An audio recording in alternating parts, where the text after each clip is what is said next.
Halo anak-anak, berjumpa lagi dengan Mr. Yohan. Kali ini kita berjumpa di pembelajaran tema 1, subtema 2, pembelajaran 5. Nah, di pembelajaran 5 ini kita akan belajar 3 materi pelajaran. Yang pertama, kita akan belajar macam-macam otot dan fungsinya. Kita belajar mengidentifikasi ide pokok dalam teks lisan. Dan yang terakhir, kita akan melihat ragam gambar pada ragam cover. Yang pertama, Mister akan memberitahu anak-anak bahwa otot itu memiliki fungsinya. Ya, dia itu di sini memiliki 5 fungsi. Yang pertama, dia itu menghasilkan gerakan rangka. Dia itu menyokong jaringan lunak. Ya, dia itu maksudnya menyokong jaringan lunak ini maksudnya dia menopang organ-organ penting dalam tubuh.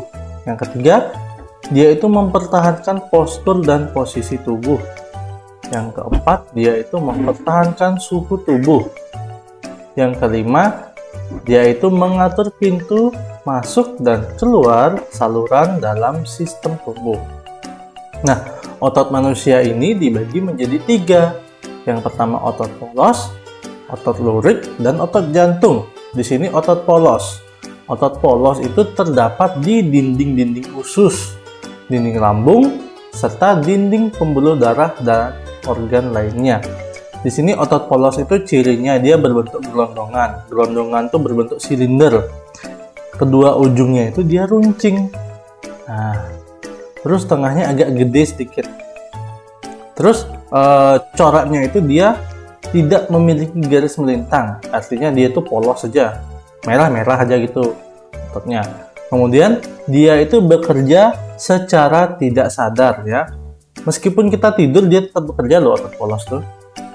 Kemudian dia memiliki satu inti sel atau nukleus di dalamnya. Ya, kemudian dia dipengaruhi oleh saraf otonom. Itu otot polos.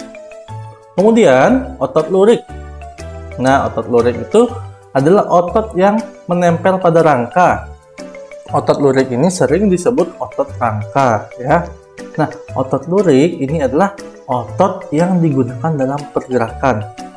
Dia itu bentuknya seperti tabung, terus memanjang dan nggak ada cabang-cabangnya seperti otot polos tadi. Ya. Kemudian ada seperti garis-garis yang melintang di dalam otot-otot itu. Nah, otot lurik ini memiliki banyak inti sel di tepiannya, seperti gambar yang Mister sajikan di sini ya. Dia itu memiliki banyak inti-inti sel. Nah, yang bintik-bintik ini namanya inti sel. Kemudian dia bekerja di bawah kesadaran. Contohnya kalau kita ingin mengambil sesuatu, maka pada saat itu kan tangan kita bergerak. Nah, pada saat itulah otot lurik mulai bekerja. Nah, otot lurik ini dia itu otot yang mudah lelah. Makanya kalau kita lari kencang sekali. Nah, otot-otot lurik pada kaki kita itu dia akan lelah karena dia terus berkontraksi terus. Ya, kontraksi itu maksudnya dia itu bekerja terus. Ya, otot itu memiliki 2 fungsi, kontraksi dan relaksasi. Kalau otot itu kontraksi, ya, dia itu akan mengeras ototnya. Kalau dia berelaksasi, dia akan lembek. Nah, seperti itu anak-anak. Kemudian ada yang namanya otot jantung. Nah, otot jantung ini adalah otot yang berfungsi untuk memompa darah dari jantung, ya, atau memompa darah pada jantung. Nah, otot jantung ini dia bekerja tanpa henti. Wow. Jadi meskipun kita tidur, otot ini juga terus bekerja. Nah, otot jantung ini hanya terdapat pada jantung. Terus kalau otot jantung ini dia nggak bisa kita kendalikan cara kerjanya. Ya, dia ini nggak bisa kita kendalikan cara kerjanya. Ya, dia memiliki satu inti sel yang terdapat pada dekat jantung, seperti itu anak-anak. Ya. Nah, kemudian kita akan belajar tentang mengidentifikasi ide pokok dalam teks lisan. Teks lisan itu adalah teks yang dibacakan oleh seseorang, hanya lisan namanya. Nah, untuk mengidentifikasi ide pokok dalam teks lisan, kita harus mendengarkan dulu teks itu dengan seksama. baru nanti kita catat ide-ide pokoknya di dalam suatu tabel. Misalnya bla bla bla bla bla bla. Oh ya, berarti maksud yang dia baca tadi di paragraf pertama itu seperti ini ya. Langsung kita catat. Selesai dia bicara lagi paragraf 2, oh ini ya ide pokoknya, langsung kita catat ya. Boleh seperti itu anak-anak untuk mengidentifikasi ide pokok dalam teks lisan.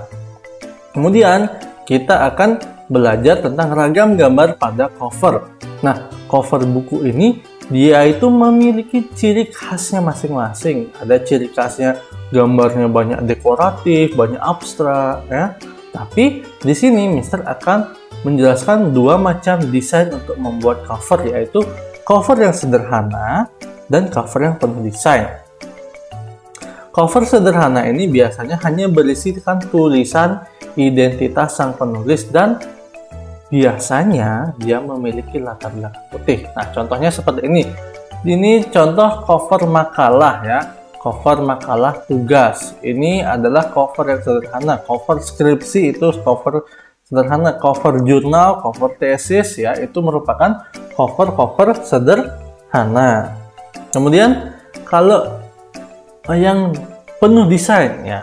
Nah, di sini desain penuh warna itu biasanya dominan dengan gambar-gambar ilustrasi yang mewakili apa? Mewakili isi buku tersebut ya. Gambar-gambar yang mampu mendeskripsikan isi buku tersebut. Nah, itu merupakan gambar yang desain cover yang penuh warna. Nah, di sini Mister punya beberapa ragam cover yang merupakan desain penuh warna. Di sini ada cover buku masakan, cover cerita rakyat, cover majalah anak-anak, majalah Bobo. Nah, ini kalau ada anak-anak yang masih baca majalah Bobo. Nah, tiba kita di penghujung video ya. Mister ucapkan terima kasih sudah menonton, terima kasih sudah menjadi anak yang baik, anak yang menurut kepada papa mamanya.